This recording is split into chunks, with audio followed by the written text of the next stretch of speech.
এবং মাছগুলোকে ধুয়ে কেটে কেটে রেখেছি, রেখে তোমার নুন আর হলুদ গুঁড়ো মিক্স করে রেখেছি।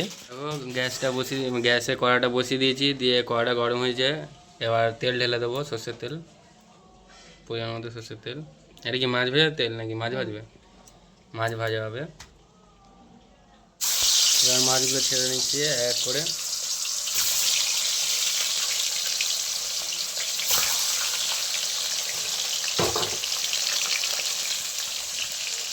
মাছগুলো ভাজা হয়েছে, এবার এক পিঠ পাল্টে নেবো। মানে কমপ্লেট কমপ্লেট না কমপ্লেট বলে? কমপ্লেট। আমার উচ্চারণ হয় না। তোমাদের কি মাছ বলে বলবে, আর একটা নাম হয় মনে হয়। সব মাছের এক দুটো করে নাম হয়। যাই হোক, এই মানে কমপ্লেট মাছ। মাছগুলো ভেজে নেবো। আর কমপ্লেট মাছের সাথে গরম ভাত বা মানে গরম তরকারির সাথে হেভি লাগে। আরও আগে দেখাও, চলো দেখা হবে। লাল লাল করে ভাজা হয়ে গেছে, এবার মাছগুলো তুলে নেবো।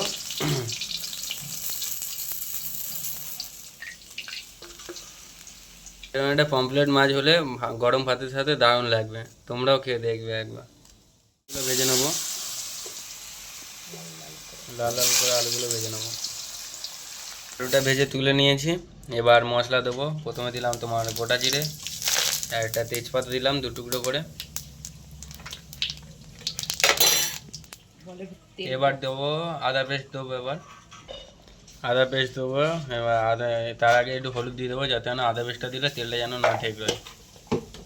এবার আদা পেস্ট দেবো, 1 চামচ আদা পেস্ট দিলাম, পরিমাণ মতো আদা পেস্ট।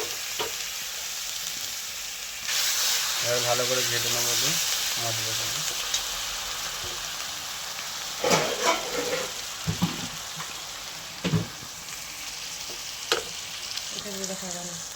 এখানে মশলা রেডি করেছি।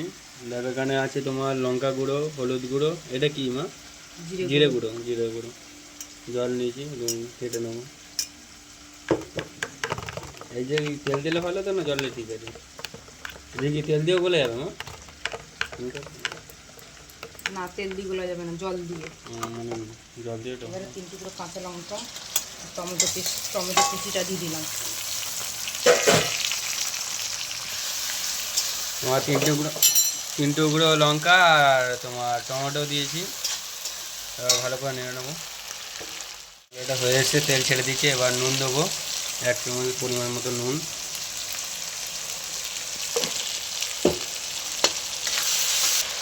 এবার ভালো করে নেড়ে চেড়ে নিচ্ছি। নেওয়ার পরে যে মশলাটা গুলে নিয়েছিলাম ওই মশলাটা দিয়ে দেবো।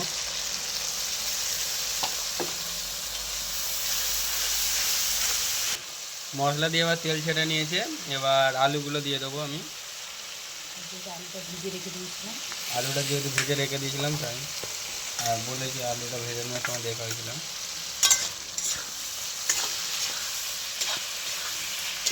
এবার মশলাটা কষা হয়ে গেছে, আলুটা দেওয়ার পরে তখন তেল ছেড়েছে। এবার তোমার জল দিয়ে দেবো। আর তোমার আজকে রান্নার রেসিপি হচ্ছে, তোমার নাম হচ্ছে তোমার কমপ্লেট মাছে আলু দিয়ে তেল ঝাল, তাই তো?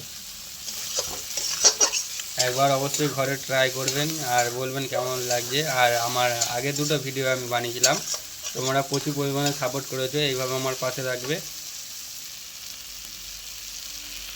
এবার জলটা দিয়ে দিলাম আমি। এবার আমি সর্ষে দিইনি, তোমরা কিন্তু চাইলে সর্ষে পাউডার বা অ্যাড করতে পারো। ওটা তোমার কমপ্লেট মাছের তেল ঝালে সর্ষে পাউডার অ্যাড করতে পারো, ওটাও আরও ভালো লাগে। আর অবশ্যই ট্রাই করবেন, কেমন লাগে বলবেন, আর আমার ভিডিওটাও কেমন লাগে বলবেন। এবার তোমার তরকারিটা ফুটে গেছে। এবার তোমার মাছগুলো দিয়ে দেবো।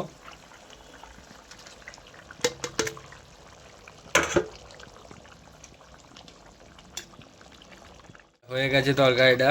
আলুটা দেখবো আলুটা সিদ্ধ হয়েছে কিনা। আলুটা সিদ্ধ হয়ে গেছে। এবার তোমার উপর দিয়ে ধনেপাতা দিয়ে দেবো। তোমার পমফ্রেট মাছের তেল ঝাল। তোমার আমি যেহেতু আগে তোমার আলু আর মাছটা ভেজে নিয়েছি, ওটাও দেখেছি, তাই তরকারিটা টোটাল টাইম মানে হতে টাইম লেগেছে তোমার 5 থেকে 6 মিনিট টাইম লেগেছে। আর উপর দিয়ে 2টো কাঁচা লঙ্কা দিয়ে দেবো। আর আমার ভিডিওগুলো কেমন লাগে অবশ্যই বলবেন, আর আমার পাশে থাকার জন্য অবশ্যই থাকবেন। আমার পাশে থাকার জন্য তোমাদের অনেক অনেক ভালোবাসা। Thank you, tata.